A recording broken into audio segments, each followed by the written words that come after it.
everybody.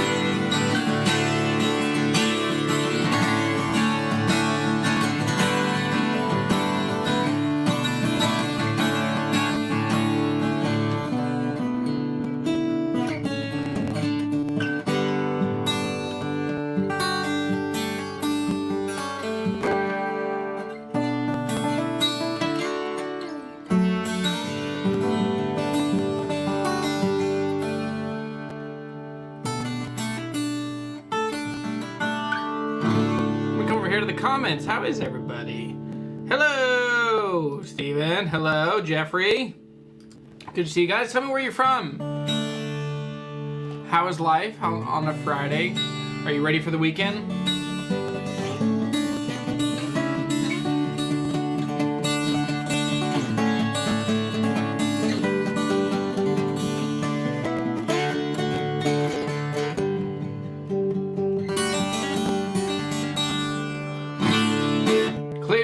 Florida, Portside guitar, Detroit.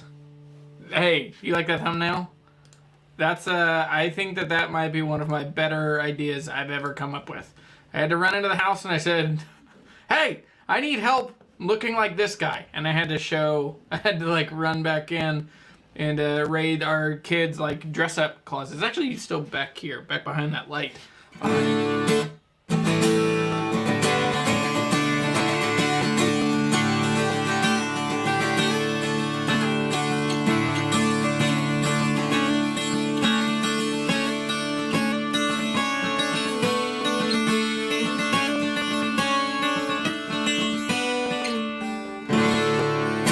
This is an Oliver, no, hold on, this is an Orangewood. Hang on, I'm trying to do too many things at the same time. This is an Orangewood 12 string. I've been playing this guitar only. This is the only guitar I've played. There's a guitar I played that I can't tell you about right now that you will see.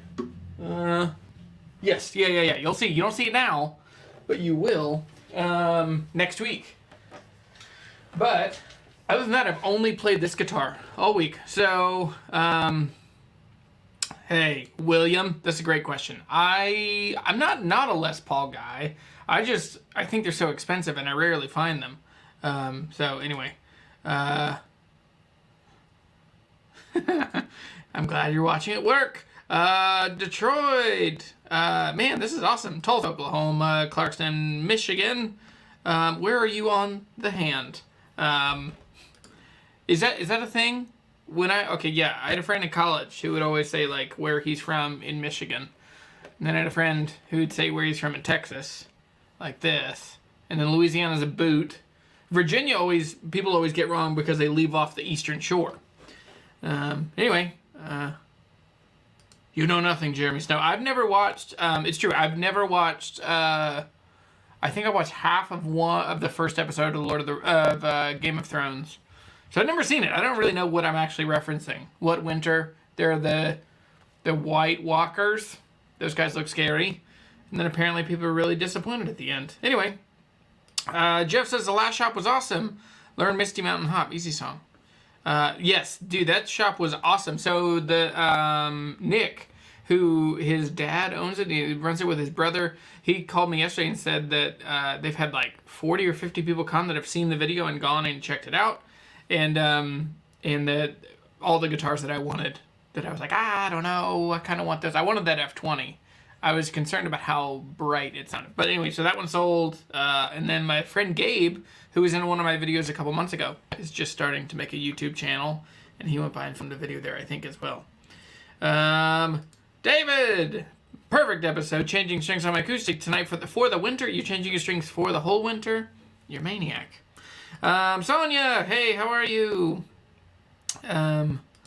Always the hand with Michigan. Yeah. Someone told me, like, anyway, wait, does the hand account for the UP? I don't think it does. So you'd have to be like, I'm over here on the UP fighting Canucks. Is Canucks a derogatory term? Can I call someone a Canuck? That's a better question. Yeah, hour north of Detroit. There you go. I had a friend that went to Eastern Michigan. Yeah, he went to Eastern Michigan. And then he went to the big house. What's like, I know nothing. I'm so out of my element. Love the collection of lefties there. Me too. Dude, lefty. Hey, looks like you're a lefty, man. I'm left-handed, but I play guitar right-handed because I had a guitar teacher who said, hey, you're going to make your life way harder if you play lefty. And I think he was kind of right. Oh, the UP is Wisconsin? Oh, yes. Changing strings on a 12-string is terrible. It's a lot. So last week, they might be in here. I forget. I sold a Fender 12-string, and it had like a string tree in the middle, and I just didn't do the math right, and so I started restringing it. I was like, oh, there's 6 strings in the middle, so, and I only did 2 strings, and then I went into like this 6-string string tree holder thing. And I realized, I was like, oh, there's 12 strings. 12 minus 6 is 6, not 8.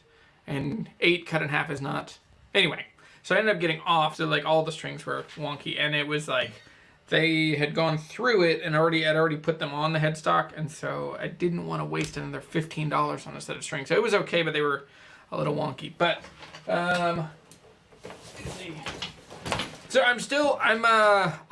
are in the final, I know I've said it each of the last couple weeks, but I'm in the very, very last stretch of editing videos. We are done with like the first section. There's 3 sections in the course that we're going to launch. We're trying to figure out what price we're going to sell it for, because it's an amazing amount of work. It's a lot of energy, a lot of effort, but it's also the coolest and best thing. So if you don't know what I'm talking about, I'm talking about Write Guitars Faster, which is going to be a course on how to buy the right guitars, sell the wrong guitars, and build a meaningful guitar collection. Because it's really cool as I kind of look around, I'm like, oh, I've been kind of living these principles out, and I now have a really cool collection of guitars that I'm incredibly proud of.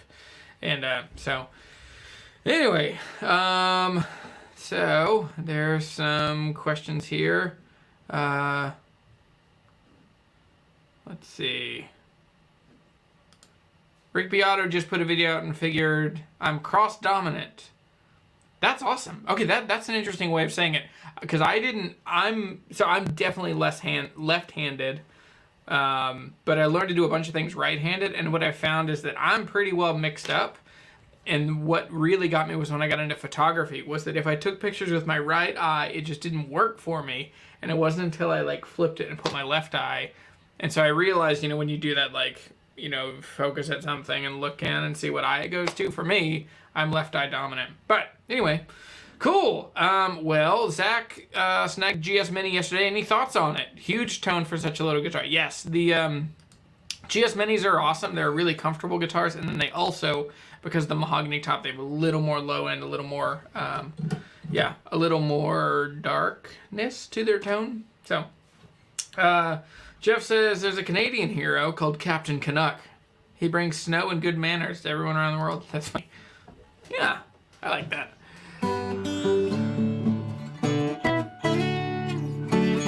I have a guitar I can't show you yet, but we'll talk about it soon. But it's a Canadian guitar, and it's not a Boucher, so you can guess. And I'm super excited about it, and we're gonna give it away for free. So yeah, there will be a guitar giveaway. You have to pay more attention. Make sure you subscribe. So hey, that's a pretty fair. We just wound up there. Hey, give this video a thumbs up right now, and then also hit subscribe. If you are so inclined, you can also join the channel. That's one of the brand new things. This is the first live show since I've done it. So you can join the channel for $3 a month. You get access to a bunch of things. And so anyway, Matt McFarlane is here. Hey, buddy. So there are some people watching from Facebook, some people watching from YouTube, and then there's also some people watching from LinkedIn because, I don't know, why not? Let me put this guitar away. And actually, I need to grab something right here because we're going to talk about humidity today. Humidity, moisture in the air is on a mission to ruin all the things that we love and care about. This cup of coffee is like 4 hours old, and there's like just a little. Anyway, don't judge me. Let's see. Hang on. What's this question? The course sounds cool, Jeremy. Is there a price point for best collectible guitars? That's a good question. Is there a price point for the best collectible guitars? No. I think that, what I kind of teach throughout that class is that to build a meaningful guitar collection, you have to have a really healthy understanding of who you are and what you want to offer the world. And so people tend to normally people would say, well, you should get guitars that are American made and expensive and good materials and, are connected to an artist. But if those things aren't filtered through the kind of music that you love playing and that kind of thing, and you get yourself to where it's a guitar collection that you could probably have good resale value, but you don't grow and develop as a person in response to it or because of it. So I don't know. It depends. For some people, I think about people that are really into the made in Japan Squires. I know people that have entire collections of those, and they're awesome, and they're not that expensive. Even now they're getting a little more expensive, but yeah, I mean, it's whatever you're into, and yeah, that's cool. So let's talk about humidity. So years ago, I made a video. It's actually one of the first videos I made when I was thinking I could leave my job and start doing YouTube videos. I made one. It was actually in our old basement when I was still doing videos down there. And it was humidity, how to ruin your guitars. And in that we talked about, I talked a lot about humidity in guitars. But let me jump over here. I've got a couple things kind of coming. So with humidity, what's the worst that can happen? One of the most jarring experiences I've ever had. It was sad. It still makes me feel bad for this guy. So I worked in a vintage guitar shop in college, and actually, I mean, more than college. For about 7.5, 8 years, I worked at this vintage guitar shop. And there was a guy who came in one day, and he had an HD28V from the late 90s, early 2000s. His was an HD28V, so it was after, 98 or 99. But this guy had this guitar, and it was in January, February, in the Shenandoah Valley in Virginia, which is a really cold place in the world. And so this guy, he left his guitar for some reason. I don't understand it.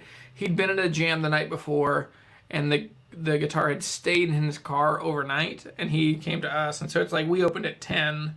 So, it'd been a couple hours in the car in the morning. Anyway, so he came and dropped off the guitar with us, and he was like, hey, I just need the action adjusted. And so he brought it in, and he was like, let me just show you. I'm really particular. I want to make sure that you know where I want my action set. And all of us had hey, man, please don't open that guitar. Don't do it. It's not worth it. It will crack. And he's like, no, it's just real quick. I'm just going to open it. I'm just going to show you real quick. And so he opened the case, and dude, it's crazy. I've still not had an experience like this. He opened the case and just sounded like static on a radio, and his HD28 just spiderwebbed the whole thing, the heaviest tiny little checks, and it was just such an aggressive change in temperature. And it wasn't that warm. It was probably 70 or 72 in the guitar shop, but it was just such a huge change. And so if you're not covering, that's more a temperature change than humidity, but temperature and humidity tend to live, they're definitely connected. And so anyway, so the biggest things that can happen with your guitars, there are a couple things that humidity can, for an acoustic guitar, humidity can make a guitar really terrible to listen to. It'll be incredibly buzzy, and it will not sound good. It won't feel right. It'll be buzzy. It also, if it goes too long, if it's hot and too dry, you can have braces come loose. You can have cracks form in the guitar. You can have the neck shrink, and then the fret ends start sticking out. It becomes really uncomfortable to play. On an electric guitar, you have similar problems. You'll have fret ends. That's the biggest one. Fret ends and buzzy. You'll get to where the guitar's just not comfortable to play. It's buzzy, it doesn't sound good. No matter how you mess with the truss rod and the neck, it's just not right. You can also have cracks. You can have especially the fingerboard can just dry out. And if it gets really crazy, the fingerboard will crack itself. But anyway, so yeah. Let me come back over here to comments. And yes, so that was definitely a temperature issue. But I think the big thing is, I think that there's a lot of intersection. So once you get below dew point, really, once you get below the dew point in an environment, that's when temperature and humidity both seem to wreak havoc on guitars. And when you have those strong changes, like if a guitar is, if it's, below the dew point, it comes back up, and all of a sudden it goes above, and then it condenses, and like, I don't know, like I remember when I was like 14 maybe, I was at the beach with some friends, and we had an air conditioner in our room, keeping our room like 65 degrees. And then I'd walk outside, it's like 90 or 100 degrees we're in South Carolina somewhere. And I'd come out, and each time my guitar would just fog up. And I didn't even think about it, that it could have. I mean, that was like an Alvarez, like a pretty affordable. It was a black guitar. But anyway, I remember it getting all foggy. And so the guy with that HD28, he eventually, I think he sent it back to Martin and got it refinished. So at that point, and they didn't cover it under warranty because it's like clearly said in the care and feeding. What's that thing called? There's like the little book that they've put with them forever. So yeah, I think he got it refinished and he had to pay for it. So all of a sudden it's like you bought that guitar and then you damaged it, then it got refinished and you paid for the refin, and now it's not worth that much because it's a refinished D28. So anyway, yeah, so I think one of the questions that I always get is, what does a high humidity electric guitar sound or feel like? And let's just do high and low in these. So high humidity in an electric guitar, the action is going to be high. It's going to feel spongy. You're going to feel like you're a bad guitar player because your fingers are going to keep hitting the strings, especially your left hand. It's just going to feel in the way. That's the big one. And then the next one is you might start seeing certain things like the chrome might get a little pitted. You might see the guitar, your nickel hardware might start tarnishing faster if it's high humidity. Now, this is if it lives in a house with too much humidity. So, I mean, for years, I played in a band that our rehearsal space was either an open air barn, and we just keep stuff in there, and because we built a skate park in the main level of this barn, and then it was actually really freaking cool. And then we'd practice in the hayloft up high.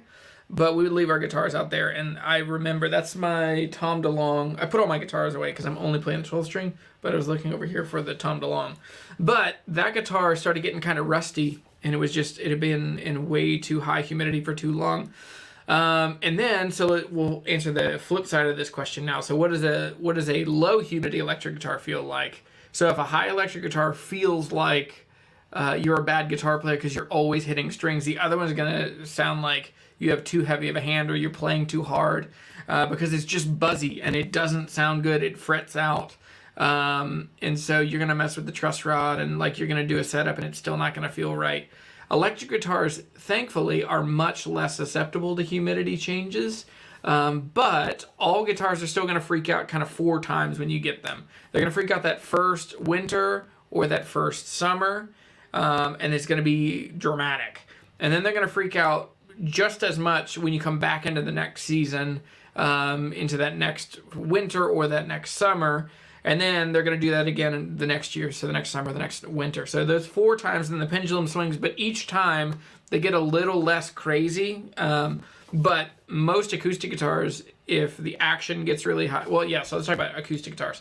High humidity on an acoustic guitar makes the guitar feel spongy, makes it feel really bassy, makes it feel like it doesn't have as much resonance, it doesn't ring as much, and then it also makes you feel like you're not a good player because your left hand is kind of hitting a bunch of the open strings as you're playing chords. You feel like you have to kind of push your shoulder down to get more in front of the guitar, and they're really uninspiring. So that's a big one. They'll definitely hang with you if a guitar is too humid, So then on the other end, when acoustic guitars, when the low humidity comes, and so for me, and we'll talk all about the specifics. I'm looking at my hygrometer up here.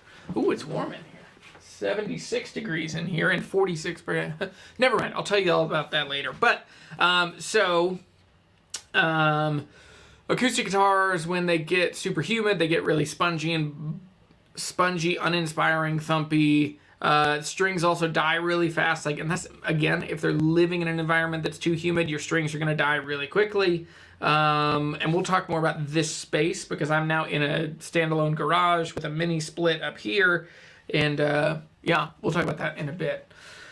But yeah, acoustic guitars with low humidity in the winter, they shrink up. You can start feeling the fret ends on the side of the neck. You're going to start also, your action comes down. The guitar just kind of generally just gets a little tighter. And so it's going to get more trebly. You're going to lose a lot of bass. You're also going to feel like you can't play the guitar as hard or you can't dig in. And so a lot of those things are going to be really, I mean, if your guitar feels uninspiring, if you feel uninspired as a player, let's reverse engineer this. Usually when you pick up a guitar and you're like, ugh, that's not great. Usually you could trace it back to temperature and humidity and changes in how the guitar has changed since you bought it. Because no guitar will stay the same as far as playability. Even the most rock steady of guitars are still going to live and move and change because they're made of organic materials. Now I'm curious, there are a couple guitars. I've been trying really hard to get a carbon fiber acoustic guitar because I think that I mean, we know that the future of music is outside for a long time. Even now, kind of coming out of like as pandemic and stuff is winding down, is mostly over. We're still in a place where like lots of people are playing music outside, and yeah. So I always thought Angel Puerto Rican vegan socialist. Do you use lemon oil or anything on the fretboard? If so, how often? Also, do you use string cleaner? Yes, I do. So let me grab some stuff. This and this. Yes. These are the main things that I use. So number one, this is my lem oil. It's not gonna focus on that. It'll focus on my face. But this is lem oil. It's wonderful. I use this all the time. So when I use this, I use it just as guitars look. I use it when I'm restringing guitars when the fretboard just looks kind of dry. I also use it on the bridge as well, on acoustic guitars, on electric guitars, rosewood, that kind of thing. This is awesome. It just breathes a ton of life into it, and it just feels like a good like maintenance and care for a guitar kind of thing. The other one is, and the guys from String Joy gave me this. Let's see if it'll focus. Oh, nope, it's locked on my eyeballs.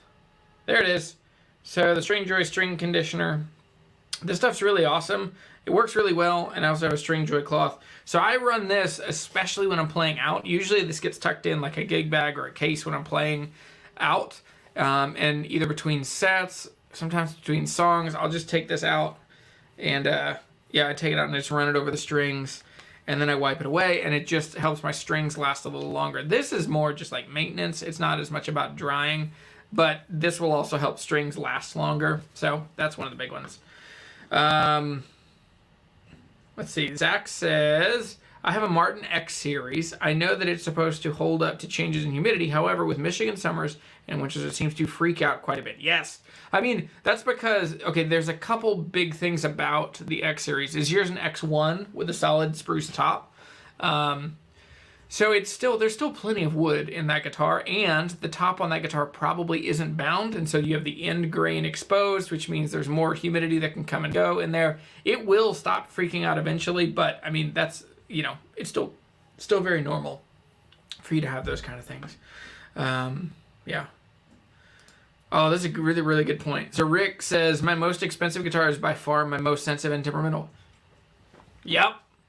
My Paget. I love Ben. Ben makes amazing guitars. I have a Paget Model 1. It's probably one of my favorite guitars I've ever owned.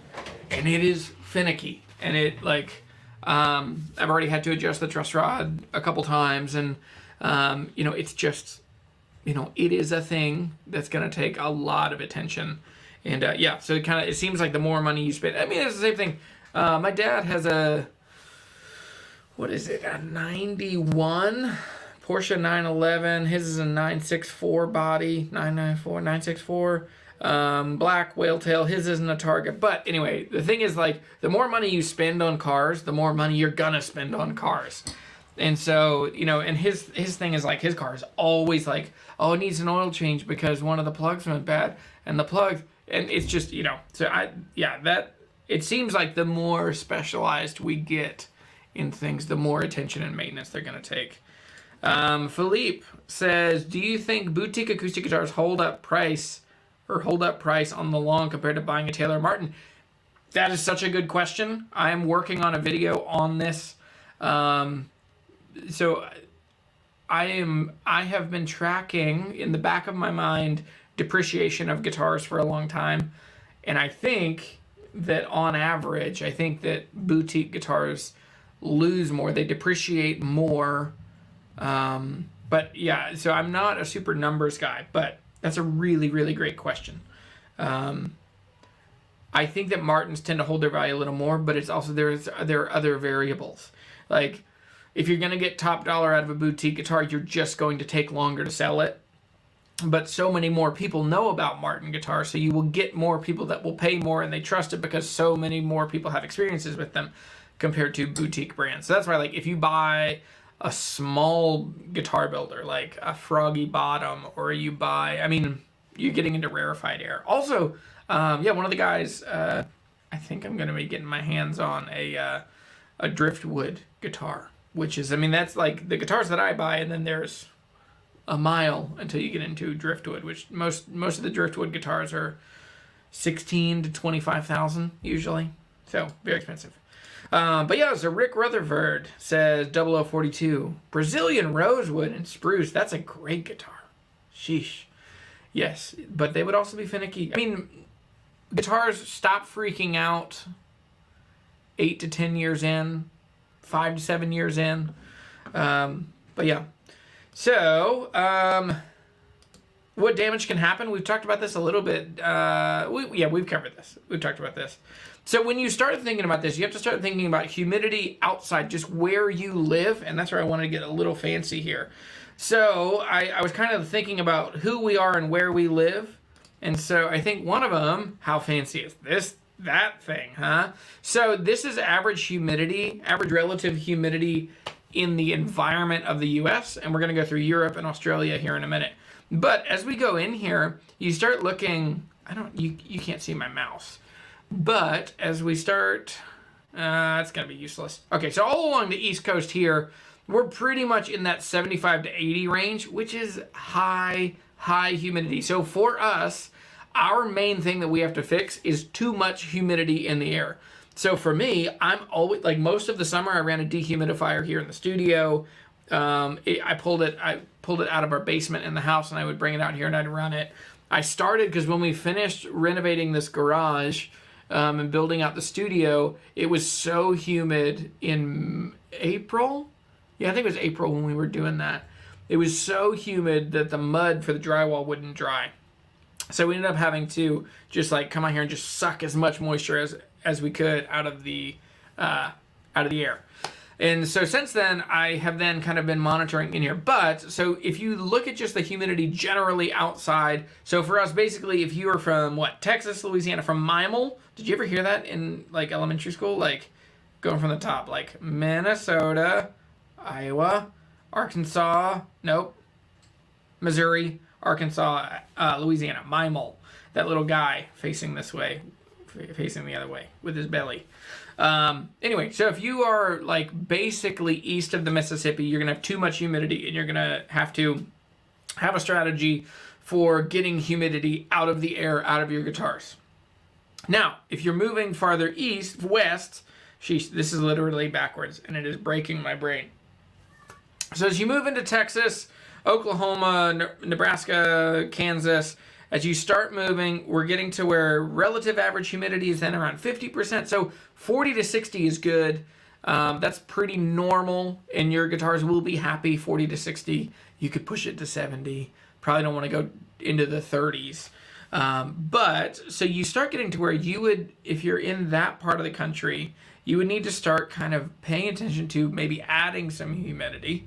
And so that's the big one. And then as you get out here, out to the particularly Arizona, Colorado, Utah, New Mexico, Nevada, California. Man, that's interesting. California is very like rainbow. Sheesh, what is happening here? Right there. Oh my gosh, this is so hard. Yeah, California is very much a rainbow, but you basically get to where like average humidity there is very, very low. So it looks like we're in kind of the orangey area, and so with that, you would be, and this is where there's a couple guitar shops that I know out there that are always kind of working through guitar cracks. That's the main thing they talk about. So low humidity means guitars are going to dry out. If they get too dry, they're going to crack. And so in that part of the world, like Stay Gold guitars, what they're in Albuquerque or Santa Fe. And then you got stuff in Phoenix, but most of that crowd are going to deal with way too little humidity. And then you get up to the Pacific Northwest and you have a ton of humidity. And so that, yeah, Washington, Portland, or Washington, Oregon, all that. I'll come back over here to the comments and see what people are saying.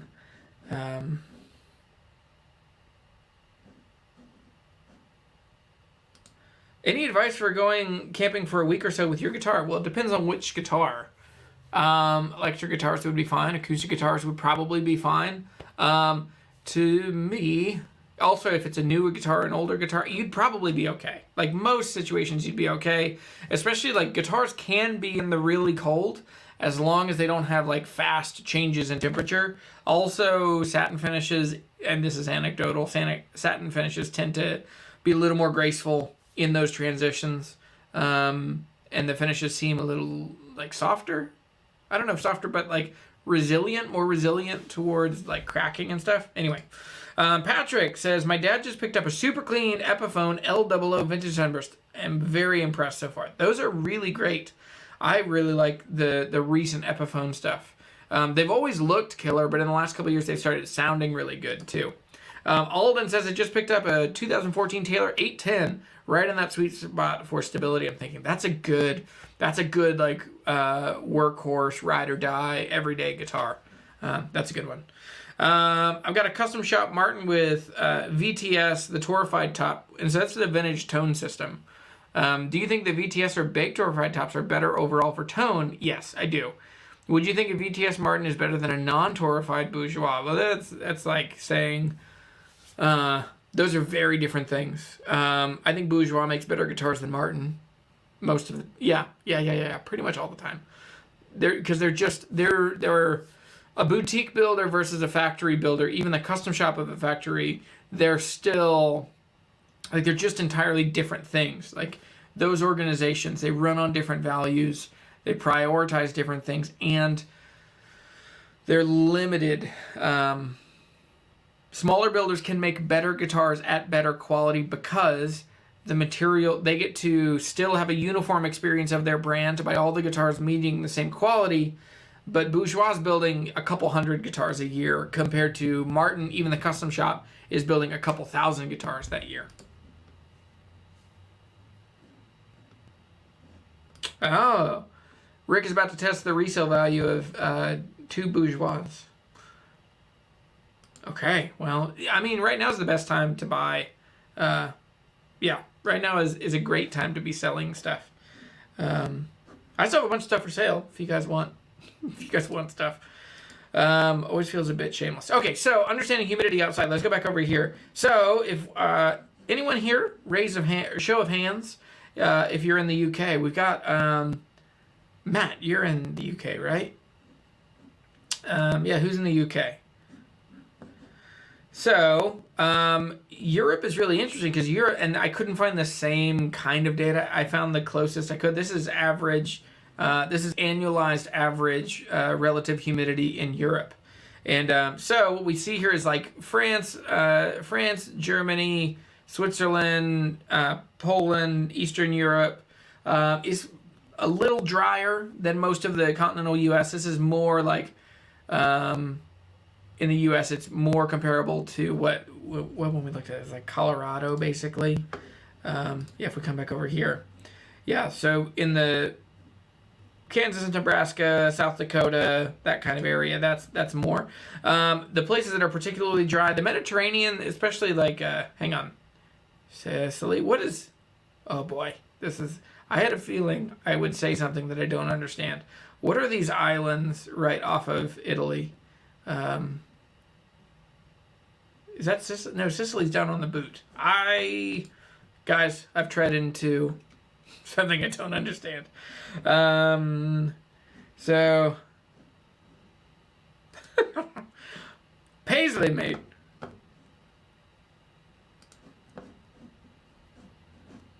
Sardinia? Sure, that sounds right. Yes, so, okay, so, but anyway, so most of Europe is going to be where they're going to have a pretty normal amount of humidity, and so they would neither have to remove or put more humidity in, which is great. I have a bunch of friends that live in Germany. Most of them live in houses that they don't have air conditioning. It's getting a little warmer in the summers now, but it's not crazy. And so, anyway, I think that this was really interesting. As I was getting ready for this, I was talking to my wife. Now, the other largest crowd, and most of them none of them are watching the live show now, but a lot of people are subscribed to the channel from Australia. And so our friends in Australia, oh, this one's a PNG. I missed that. Okay, I have to get a little closer to see this one. Okay, so as you come, most of the population is going to be in like Melbourne, New South Wales. My brother lives in Australia. But along the east coast over here, you have a ton of humidity. And so with this, same thing, removing humidity. But this would be a very friendly place to play. Oh, I can do it this way. So all along here would be a great place to have guitars.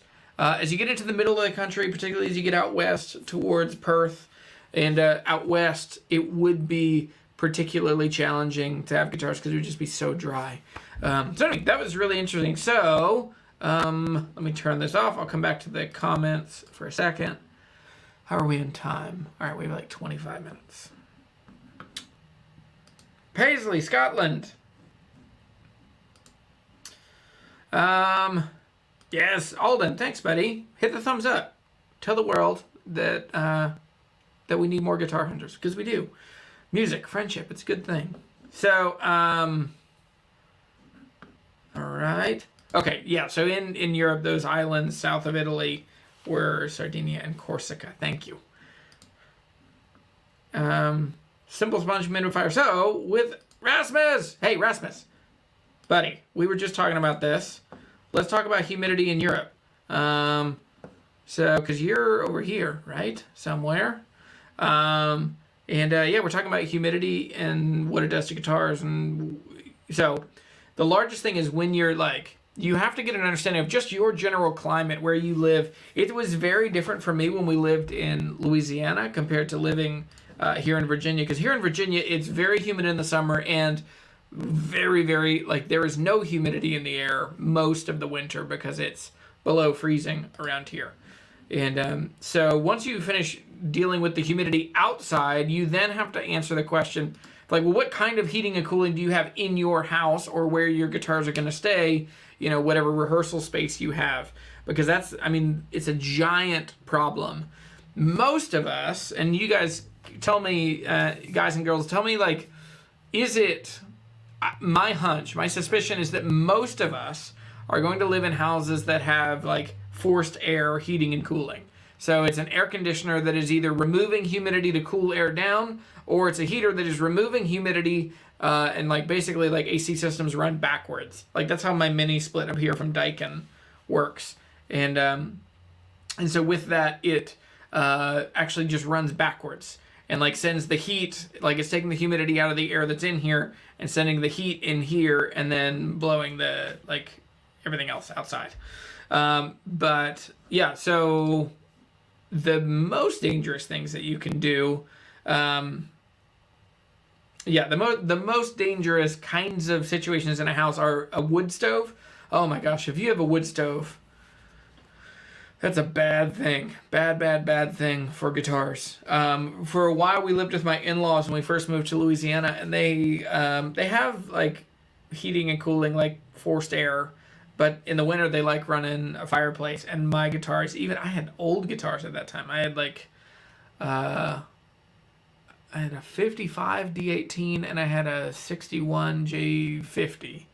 And both of those guitars, even though they were old, they still freaked out when it just got to be so dry in that house with that thing. So Alden says winter gets down to 25 to 35%. The rest of the year is 40 to 45 in Central Texas. That's good. I think you'd be okay. Maybe a little bit of humidity. And so we'll get into some specifics on how to add or take away humidity or just to cause homeostasis within an environment in your guitar cases or whatever. Rasmus says, humidity in Europe is all over the place. It really depends on the country and even the town you live in. Yeah, that's absolutely true. That's like, so, I mean, where I live it's very European in my assumptions, I assume. So it's, like right now it's very dry outside. It's like probably 25% humidity. And we're getting ready, like we're headed into the winter when it will be really low. Bo Barber's here. Hey, buddy. Alden says, do an oasis in the winter. Yes. And then got a Frigidaire dehumidifier and a humidifier in my room. Okay, perfect. So I'm going to hide this. I'm going to come back over here. And so how do you control humidity in your house? Depending on what kind of heating agent you have in the house, is that a wood stove? Is that a oil burning furnace? Is that hot water? So like the house I grew up in had baseboard heaters, which are terrible, and they're such an inefficient way to heat a house, and it makes your house, anyway, they're terrible. Then we moved, when I was in high school, we moved to a house that had it was a furnace that ran, or a boiler. I guess it was like a furnace that ran hot water, and that hot water got pumped through the house. And so you had like radiant heat coming out of like what looked like baseboards. And it was interesting because it kept the house very warm and kept the stuff in the house warm. And my guitars always seem to do okay with that. I've never had a guitar crack from humidity and from low humidity in the winter. Yes, that's true. I had to run through all of my... Yeah, I had to think through that.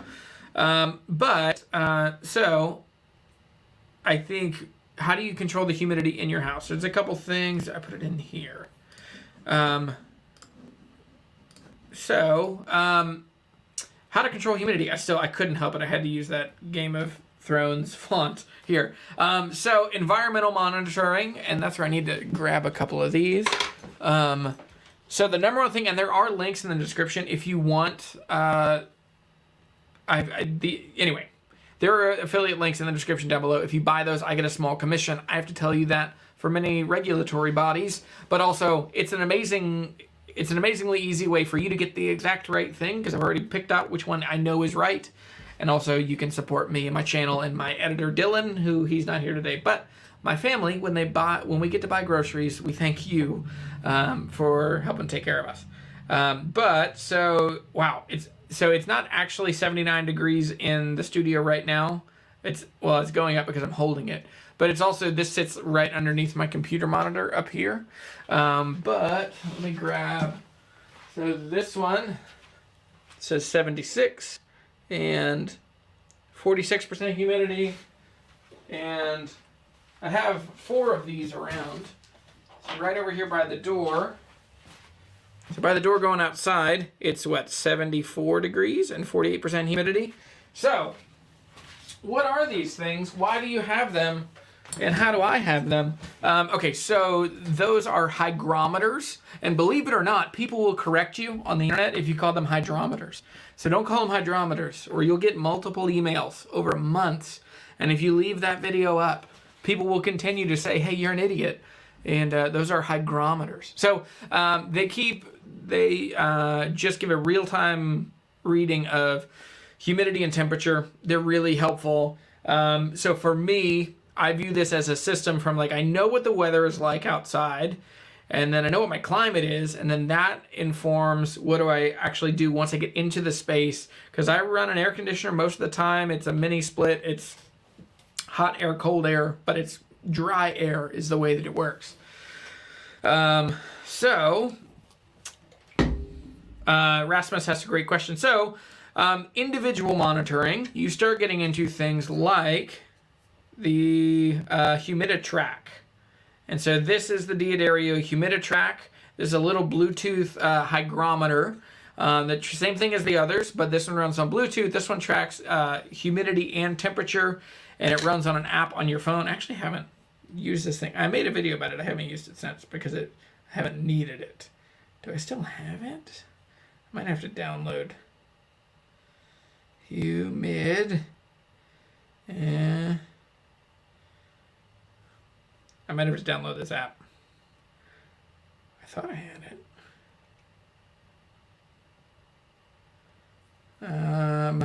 Okay, I don't think I have it. Okay, I'll download it and I'll see it. But so Humiditracks are really cool. But I think that these need to be paired with, because this basically gives you the same amount of information as that. And basically, I mean, these are like $50. They're awesome and helpful, but these are like $3. And so what you could do is you could put this in your case. And yeah, you could put these in your case and then just open it up like every couple weeks and just check and see the humidity. There are a bunch of cases now, like Guild.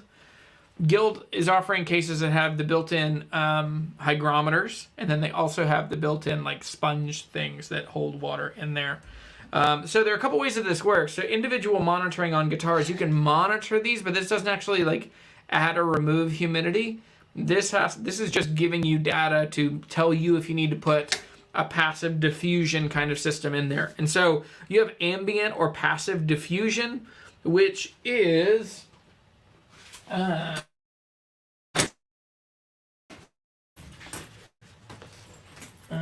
it's in here. But this is one of the guitars you can't see yet, which I'm now realizing has been in the background this whole time. But here's one of the brands. This is Boveda. This is one of the new, it's like a pouch. Inside this pouch is a little pack, a little humidity. Ugh, it grosses me out. I don't know what's in there, but it's like a slushy. All right, so this is supposed to keep, it's a two-way humidity control system. So this will keep at 49% humidity. So that's actually really interesting. So this stays in. Now there is a link for these from Sweetwater in the description down below. These seem to be kind of the newest competitor to the D'Addario Humidipacks. The same kind of idea. They keep the same humidity right around this. They keep the humidity right around 49% or whatever. These guys, I mean, yeah, I'm excited for these. Okay. And there it is. It's back in. So it's in a little like, I don't know, what you call this? It's super soft. It's like a synthetic material, but this kind of lives in the case with it, and it just causes equilibrium of humidity. Oh, Chris, thanks, man. Chris likes the live look. I changed it around. So basically, like, I have my laptop right here in front. This is my desk. And I discovered this shot while filming the class. And I just really liked it. What's this question? Oh, so Sonia says, what brand are those? These are Boveda. Boveda. Is that what you're asking? And can you put them in a guitar case? You can. A guitar came to me that there will be a video out on Tuesday about this one. And, okay, there's something in there. I don't know. There's something, it weirds me out. Just in the feel of it. It's like a sloshy, wet thing with something inside of it. Anyway, it feels like a body part. Why did I say that? Okay. But, so those work really well. I've used a bunch of the Humidipacks as well from D'Addario. Those are down in the description as well. I think pairing those two things together would be really helpful. I mean, yes, it would be helpful. This is just for like the type A nerdy, I want details, I want data kind of guys. Dylan, hey buddy. But yes, so okay, so then there is times you need to add humidity into your room. Admittedly, because we looked at those maps earlier, that's not me on this map. That's not a bunch of people in Europe. That is not many people in the highest population part of Australia, but there is a very real need to add humidity to a lot of places. And so with that, I've heard of people adding whole house humidifiers to their AC systems. When we were putting this one in, when Eric what's their company called? Star Heating and Cooling, and they worked with Daikin. When they put in the system, they asked if I wanted one, and I thought, no, I don't think I need one because I'm going to be removing humidity almost all year long. And so that has proven to be the case. Like, until maybe 3 weeks ago, I still had to bring the dehumidifier in here every now and then. But there are times you'll need to add humidity. If you're living in the 20s or 30s, you're going to need to put some humidity into the air. And yeah. And then the last one is humidifiers. So when dehumidifiers taken out, humidifiers adding. Yeah, I think we've covered all of that. So this studio is really interesting to me. And I'm concerned, I'm worried, because this is my first year in this in the winter. If you don't know, this studio is an amazing testament to friendship and kindness, generosity. And so the story of the studio is that when we bought this house, as it was used before us, this garage that we're in now, or the house that we had a garage out back, and that garage was a chainsaw repair shop that had a full 60 amp service for electricity, and then a gravel floor built on timber. It's an old garage. As I started doing YouTube videos over the last couple of years, the opportunity came up that we could build out this studio and to turn the garage into a studio. So we poured a concrete floor, we insulated and framed, and then put drywall in. There's an amazing series. It was a really cool video series talking about this. We also got the AC system sponsored by a couple of my friends from high school that are just amazingly generous. And so Star Heating and Cooling in Harrisonburg donated the installation of this system and the support and the first year of the warranty, or the first year of whatever the service and all that. And then Daikin provided the unit for free. Actually, it was East Coast Steel Suppliers, which is the distributor in the U.S. or on the East Coast for Daikin air conditioners. But all of that to say, this building has been outside for a long time. It takes a long time. I didn't realize how much moisture comes out of concrete. And so there was a long time, there was so much humidity. And what I was realizing, and as I talked to more people in the construction world, that we didn't do a vapor barrier on the ground underneath this, which isn't really a problem, but it's just going to take a long time to get all of the residual humidity out of the ground through the concrete, because the concrete, even though it's set and firm and it looks very solid, it's still porous technically. And so anyway, all of that, it's been a couple months of taking out a ton of humidity. I'm just now getting to where it's like in the 40s for a long time. I mean, there were many days where the AC was running full force, and it could keep temperature right, but it couldn't keep humidity right. And so it would be like 72 degrees, 70 degrees in the studio, but the humidity would be at 78%. And I'd go grab the dehumidifier. We'd run that for a couple hours, suck the humidity out, but it'd pump the temperature up to 80 degrees, because it's basically the same thing. Like, they work as an air conditioner effectively. And but yeah, so now I'm curious and cautious. I'm not concerned, but I'm cautious, and I am creating a plan for this building in the winter, because it's probably going to be cold. I think I want to do a storm door on the out of this to give a little bit of a buffer, because right now it's just one door, it's just coming and going. There's also leaves blowing in here now when I open the door. So anyway, but if you're curious about just the space of my building and how we did it, there's a video series all about how we turned this into the studio. The other thing is there's links in the description down below about how we did all the sound treatment and how I've worked with Sweetwater to build stuff out. So how do you pronounce your name? Yukas? I love the Boveda packs. Those Boveda packs work really well. I have them in all my acoustic cases. Supposedly you can put the dried ones out in a sealed container of ceramic and water, and they'll rehydrate. That's awesome. That'd be really cool.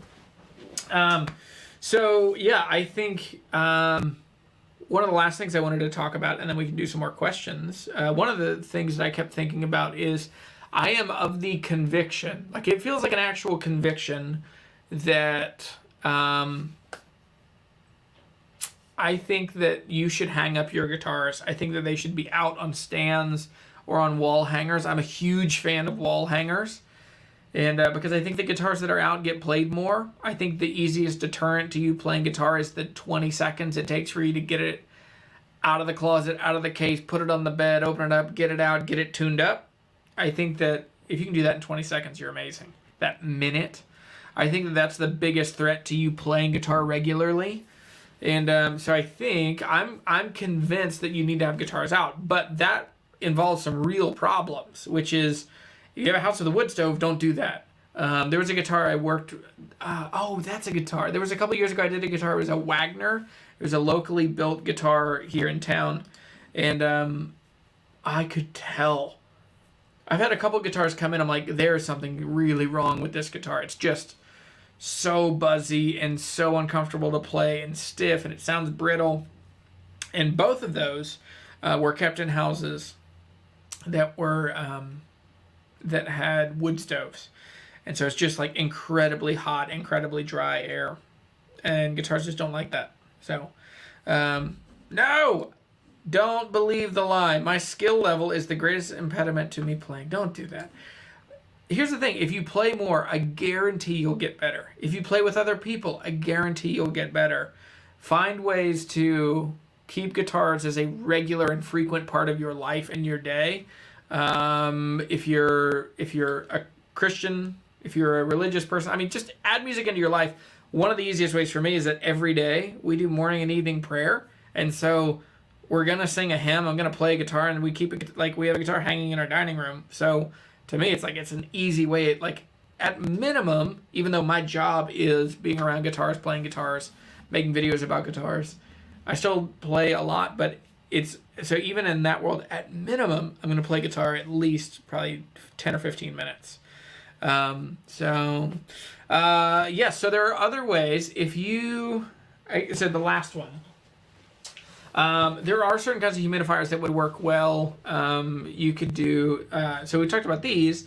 There's also the older and more basic versions, which are like a sponge in a baggie, in a case. Or there used to be, I would always see people do like, they'd get those little like plastic, either the pencil boxes, or they're smaller than that. They're like a travel bar of soap box. And you can poke some holes in that. You can put a sponge in that that's just wet, not soaking wet, but damp. You can do that. Keep that in a guitar case if your guitar's in the case with it. Otherwise, for me, I just work harder to make sure the humidity in general in my place. The other thing is, the damage that comes from guitars being too dry or too humid doesn't sneak up on you. Like, it doesn't happen in a week. It's not like, oh my gosh, I took my guitar camping and it got ruined, unless something really substantial and like traumatic happens. But and that's even the most extreme situation. Like, probably it would be a little weird for a little while, and then it would go back to being normal. But the people who get surprised by guitars getting cracked from being too dry, or braces loose from being too humid, or like the people that have the worst terrible situations are the ones that have the guitar and they're like, oh, it's been 6 months since I've looked at that guitar because it's just in a case in the closet. So for me, man, that's a huge problem.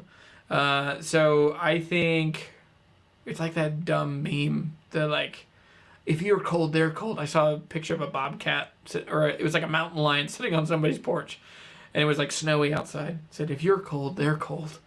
But I think guitars are similar. I think that if you're comfortable, they're comfortable. So anyway, that's about all I can think about with humidity. This is totally different. There's a lot more detail and depth in this than there was in that video. And I've been kind of living in this world, thinking about this stuff for a long time. Jeff says 5 minutes a day for 40 years makes entertaining at any party. That's fun. Yeah.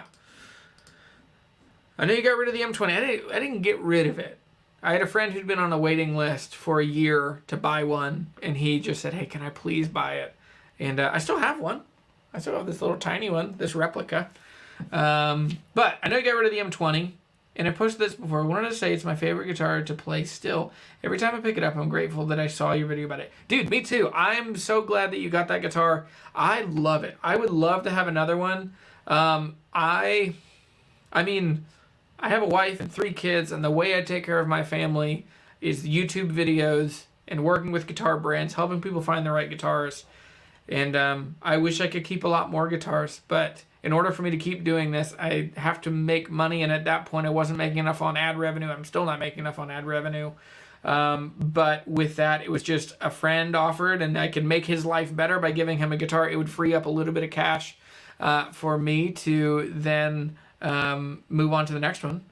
And so, yeah, man. And then I'm amazingly thankful that Ed sent me this this replica. Have y'all seen this? I'm sure I've showed it. But this is so cool.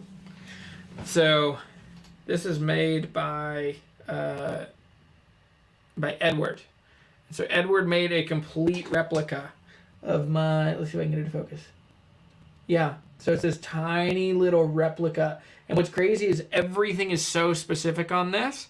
There is my wire cutters. Like, here they are.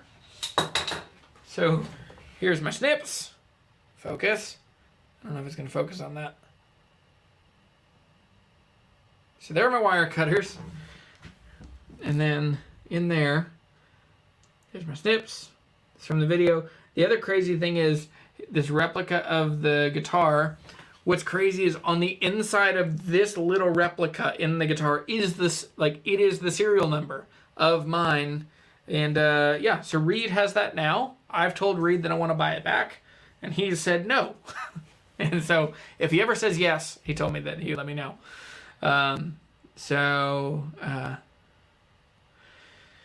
Yes.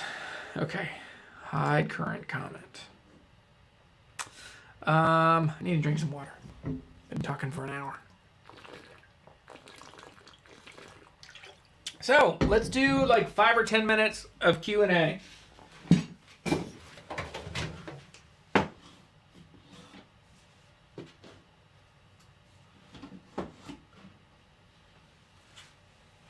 That thing is so freaking cool.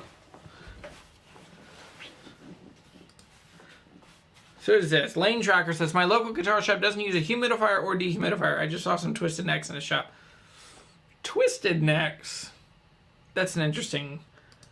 The amount of guitars that actually have Twisted Necks are very, very rare. Where do you live? Because I bet it's high humidity. Big bowed up necks. Big bloated acoustic guitar bodies. Okay, Govee. I haven't seen that one. But yeah, I think, I don't think that the tech in this thing is particularly proprietary or complicated. Eric, just got a CEO 7. Love your videos. Thank you for the educational advice. Sure thing. Thanks, Eric. I'm excited for it. The CEO 7. That's a wonderful guitar. Yeah, very cool. A friend of mine has one. Yeah, my friend Adam. Any advice on a 43-year-old new player? Started about a year ago, frustrated and loving it at the same time. Oh man, I get that. I think if you're playing guitar, especially if you're playing acoustic guitar, I think Tony's acoustic challenge, there are a few things better than that. Tony Policastro is a dear friend, and I just really admire him, and I'm thankful for his friendship. And I think that few people are doing it better than him.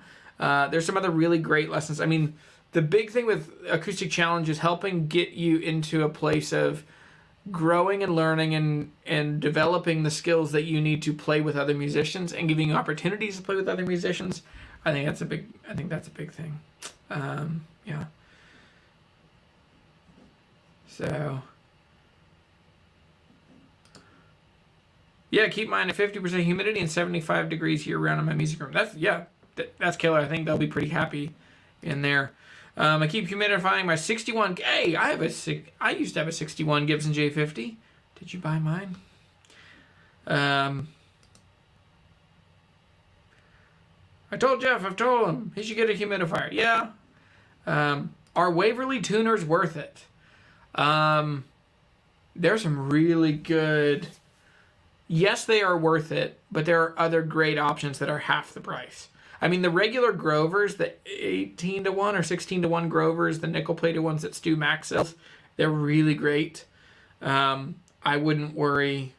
I would be excited about those. That's what my Padgett has. They're the golden era from Stu Mac.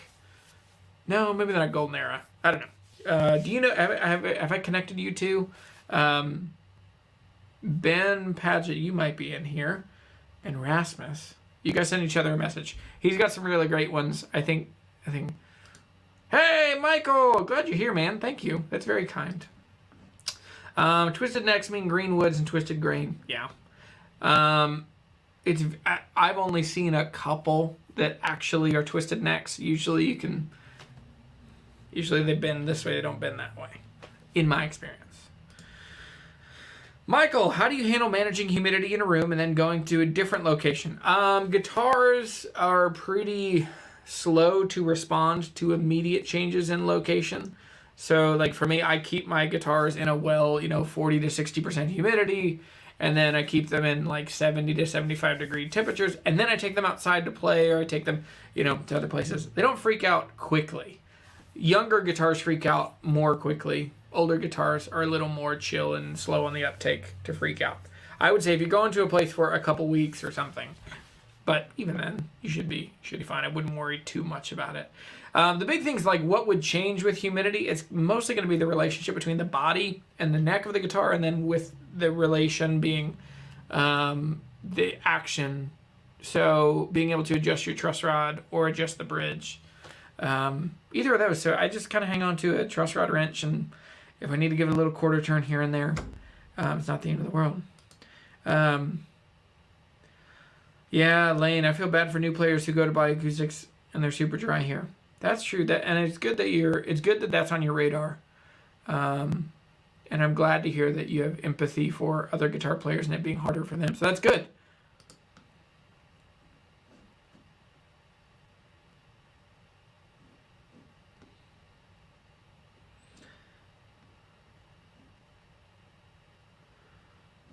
Caleb! Oh, that's awesome. Caleb, you're making a fretboard. I didn't know you make guitars as well. Caleb, let's actually catch up and talk soon. Kendanf,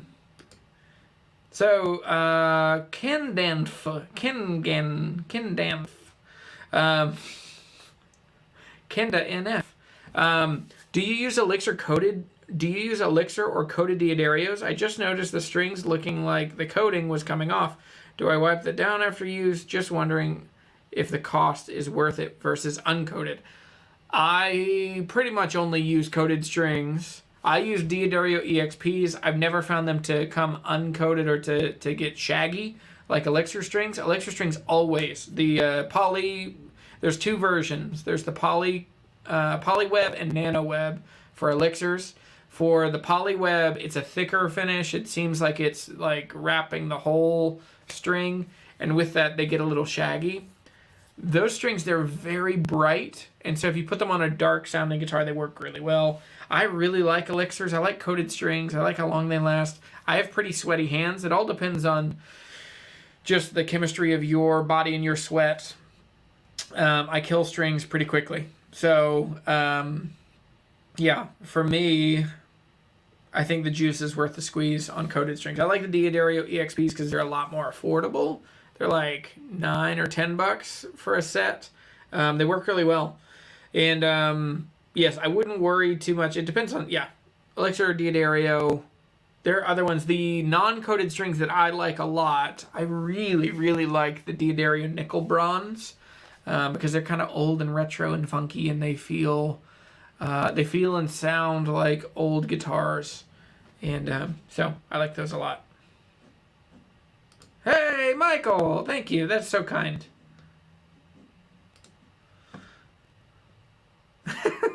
I've had the 61 J50 since 72. We'll be buried with her.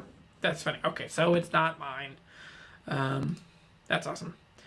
If you play guitar regularly, what will it typically stabilize? When will it typically stabilize and not freak out? I think 5 to 7 years, 8 to 10 years. It depends. I had a Martin D35 that was from 2012 that it wasn't until 2017. I'm playing this guitar all the time. There was a very drastic change that guitar made. I had it, and then my friend Asher, we had traded. He had a really wonderful Breedlove Master series that he and I had traded. And in this 3 months, this D35 totally changed. And all of a sudden, it was had more bass and more clarity, and it was just louder, and it sounded better.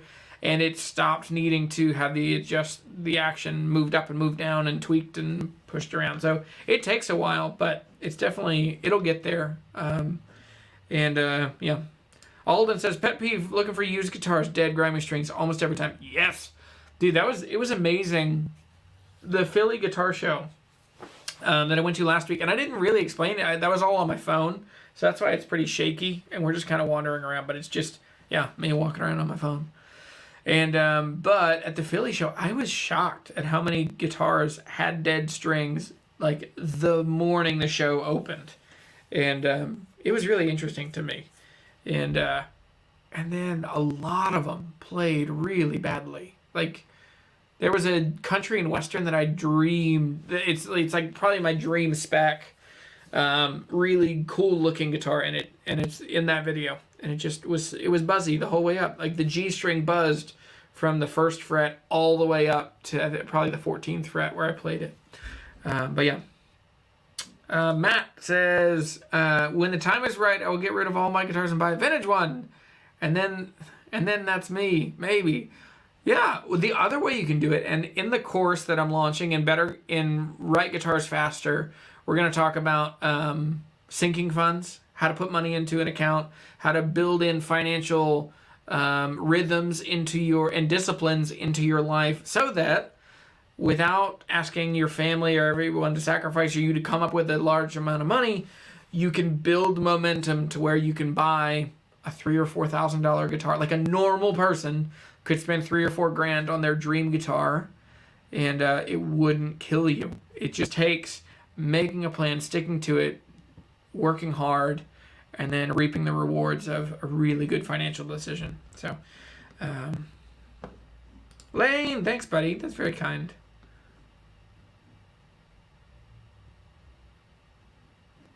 Yes, give it a thumbs up. That's a great way. Yeah. Hard to sell a $2,000 to $3,000 guitar that sounds bad. It's true.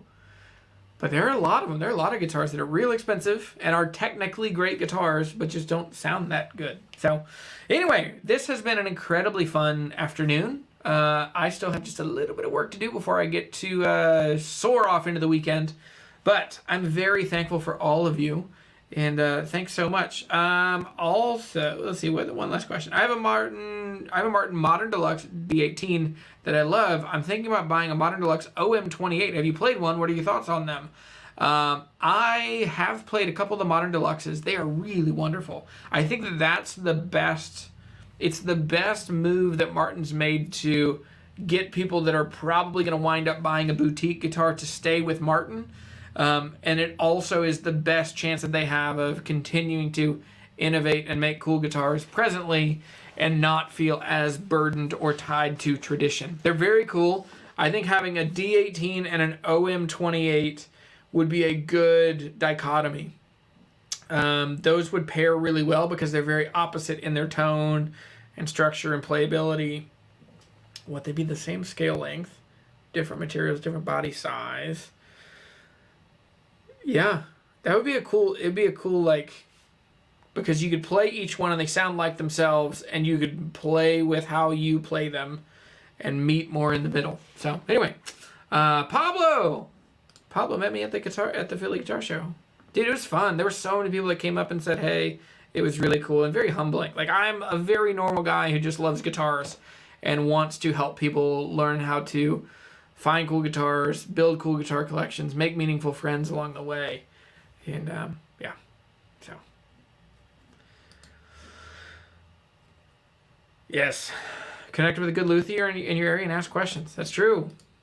My boiler broke, so no heating. Oh, boy. Oh, boy. That's not good, Teddy. So, okay. All right, guys. This has been a great... I have a couple announcements. Number one... Links in the description down below. You're going to find a bunch of links links down below that will lead you to both my store with Sweetwater, which is a really helpful way to support the channel. You'll also find stuff for the hygrometers from Amazon. You'll also find the Sweetwater links for the Humidipacks and the Boveda packs as well. The Boveda packs are more affordable. They're like $50, I think, for like 6 or 8 of them. And then the Humidipacks and the Humiditracks, they have kits where you can either buy just the Humidipacks and they're just going to hang in the guitar strings, or the Humiditracks. Anyway, use those links when you do. I get a tiny commission. It's a couple $100 each month, but it helps pay my mortgage and helps, buy groceries and take care of my family. So I'm incredibly thankful for that. Another way that we can share in the guitar hunting life is you can buy coffee. Their new beans just showed up the other day. And so you can buy some coffee and support the channel. And also you can get a hat. There are a couple hats in this second round. I think there's maybe 10 left. And so anyway, go buy a hat. And as always, go fill the world with music and friendship. Offer kindness and goodness into the world, because that's what the world needs. So anyway, thanks so much for watching this. I'm so thankful for all of you, and I hope that you have a great weekend. And yeah, give it a thumbs up, buy some coffee, buy some merch, buy a t-shirt if you want, and continue to just be awesome. All right, guys and gals, thank you so much. See ya!